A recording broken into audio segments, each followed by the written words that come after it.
Here is a 2024 Mini Cooper S, two-door hardtop in John Cooper Works Rebel Green over Resolute interior in the iconic trim, which was only supposed to be for last year, but they've decided to bring it into 2024 because it was so popular. I'm Anthony from Hawkeye Rides, and the front is going to be cleaned up because that's what they did with the refresh. We're not going to be getting many changes until the next year with LED headlights and cornering lights. There is no fog lights because they wanted to clean up the lower bumper to have all the attention on the center of the grille. This is the focal point.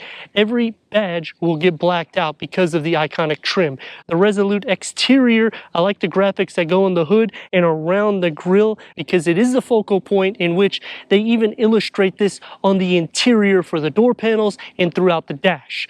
Because of that Resolute Edition, we're getting these 18-inch pulse spoke black alloy wheels.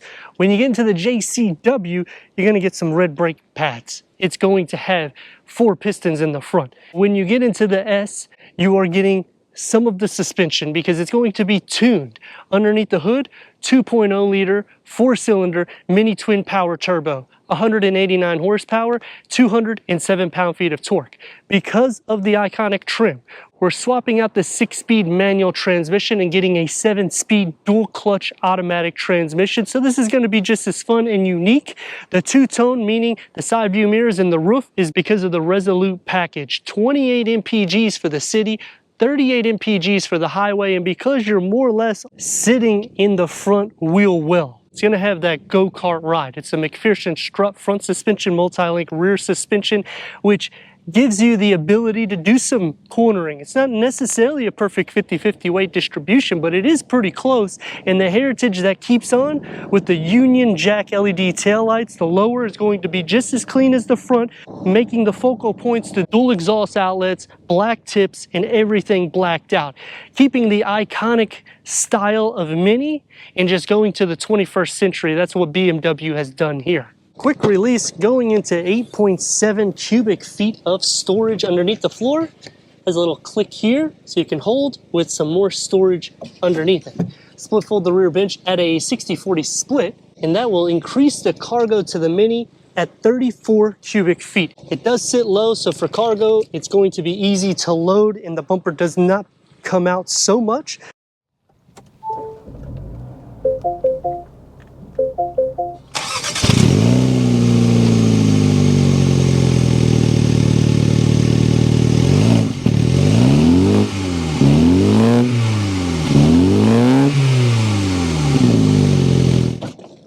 Six-way manual adjustment for the front occupants with the Resolute interior manual cushion extensions. Headroom is actually pretty decent considering the size of the vehicle. The same thing with leg space here. It's pretty deep and it's really opened up for the front. Resolute Edition interior, which will be in front of the passenger side and around all of the air vents. The center gets a 8.8-inch touchscreen. We have navigation because of the iconic trim, AM, FM, Sirius XM, streaming Bluetooth audio. This is the quick wedges here. Put it into reverse. We have a reverse camera with trajectory.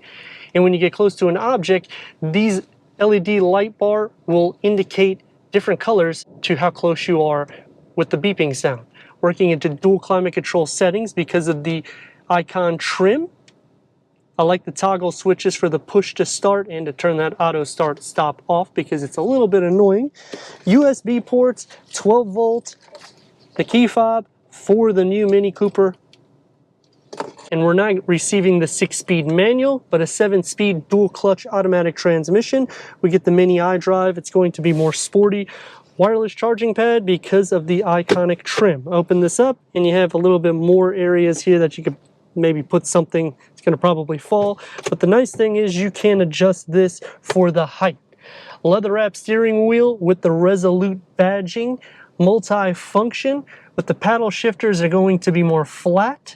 The gauge cluster is going to be attached to the steering wheel, which has a little bit of information on it, but really it's just for the sport, mid, and when you want it to be eco. Heads-up display also because of the icon trim. And the door panels configure into the dashboard, and I like that they keep the gloss black because it just mimics the exterior coming inside. It's going to be more sport derived, one touch up and down for the windows, and a long storage pocket is just not so wide, with 2 moonroofs for the front and the rear.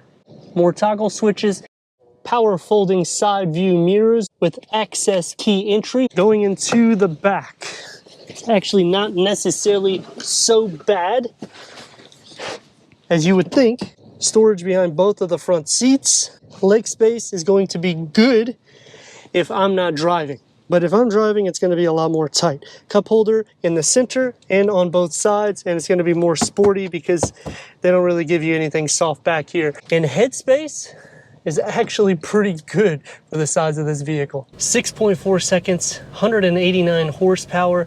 Let's start her off.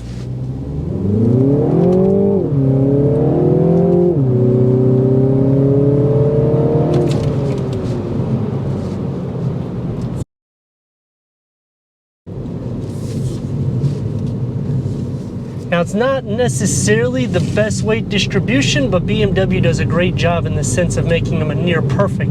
That's why if you're looking at that camera, I'm going pretty fast. It's playful.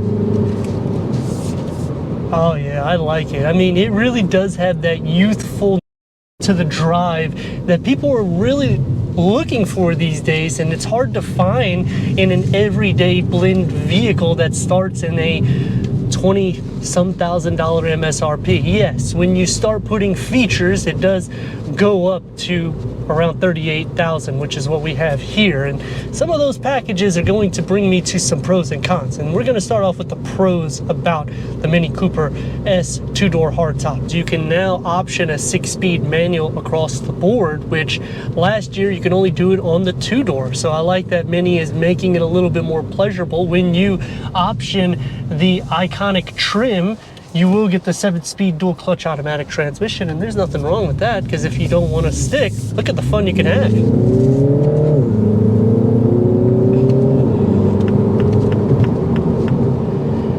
Now, driving it in and day out, you're going to be hitting more of a 2.5 to 3 RPMs, because it doesn't necessarily get motivated until after 2 RPMs, in which the turbo is ready to go. I like the rings that go around the 8.8-inch infotainment screen, because they're not just for your reverse camera, they're also for your climate control when you're revving up the engine. There's a lot to it. Even the sound system will gauge with those LED rings, so that is pretty cool. Taking me to some cons.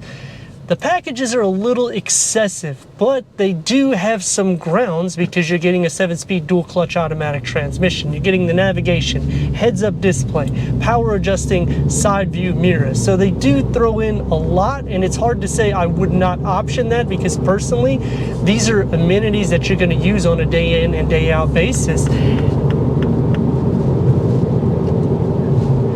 It's a little bit more noisy, but you also sit lower to the ground, and it is expected to be that way because of the drive for the Mini Cooper.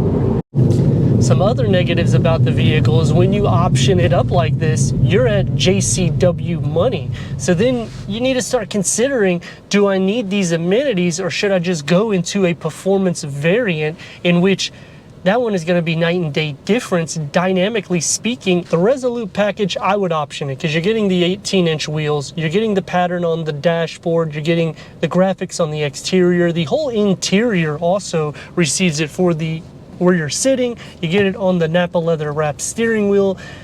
So that actually is a great value package. And going into the competition, the Volkswagen Golf, you're going to have more interior space here. The ride is going to feel a little bit more firm in this because of the suspension layout, but as you go up the tier in any of the rivals, it can get a lot more aggressive.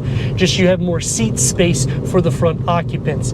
As for Honda, I like the SI because it's manual and you can have some fun with it, but it's not going to be as tight as this vehicle for doing your maneuverabilities and for that performance drive, meaning like a go-kart. The turn radius, I mean, you're getting basically a lane-ish. And give her a go. And because it's small, like I'm saying, moving in and out, the steering wheel has a little weight to it, but it just feels so much more athletic and agile for the price that you're getting.